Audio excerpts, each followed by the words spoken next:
Hello दोस्तों।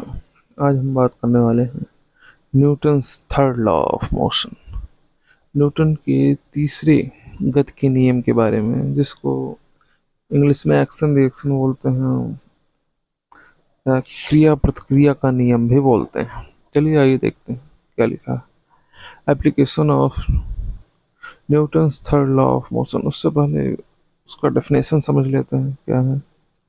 Whenever one object exerts a force on another object, the second object exerts an equal and opposite force on the first object। यानी कि एक वस्तु, इस पे हम एक वस्तु है और एक दूसरी वस्तु है, जो पहली वस्तु है वो दूसरी वस्तु पर फोर्स लगा रही है, इसी प्रकार दूसरी वस्तु भी पहले वस्तु पर फोर्स लगाएगी उतने ही मैग्नीट्यूड का, उसी के बराबर। तो इसी को कहते हैं क्रिया और प्रतिक्रिया का नियम।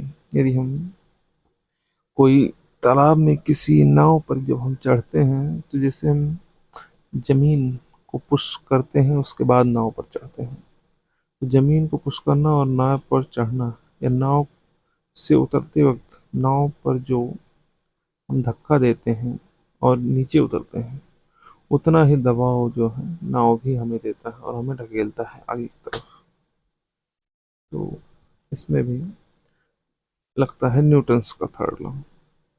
जैसे रिकॉइल ऑफ गन, जब बुलेट जो है फायर होती है गन से, तो बुलेट भी पुश करती है गन को अपोजिट डायरेक्शन में, क्योंकि इक्वल मैग्नीट्यूड का फोर्स लगता है उसमें। और उसका परिणाम ये होता है कि जो गनमैन होता है, जो बंदूक चला रहा होता है, उसको बैकवर्ड पुश करना पड़ता है, पीछे की ओर उसको धकेल देता है, तो उसकी जो है गोली का फोर्स होता है। और एक ये जो मैं अभी बात कर रहा था, propulsion of a boat in forward direction, आगे की तरफ। Sailor pushes water with oar in backward direction, resulting water pushes the oar is forward direction. Consequently, the boat is pushed in forward direction.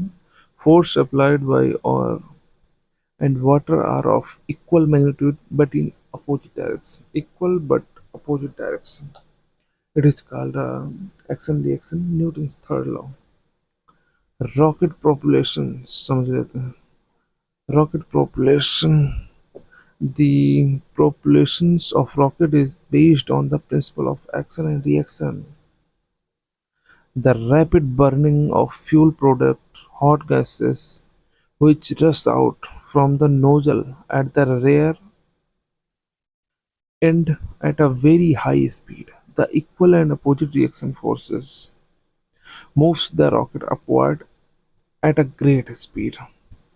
Rocket जब उड़ता है तो उसकी जो गैसें निकलती हैं नीचे की तरफ, वो रॉकेट को अपोजिट साइड में, यानी वो नीचे की तरफ धरती की तरफ जो है उसका फोर्स लगता है, उसके अपोजिट में उसी का फोर्स जो है उस रॉकेट पर ऊपर की तरफ लगता है, और रॉकेट जो है आसमान में ऊपर उठकर चलने लगता है। तो ये सब चीज़ें हैं न्यूटन्स के लॉ के बारे में। आगे भी हम बात करेंगे अगले वीडियो में। तब तक के लिए धन्यवाद।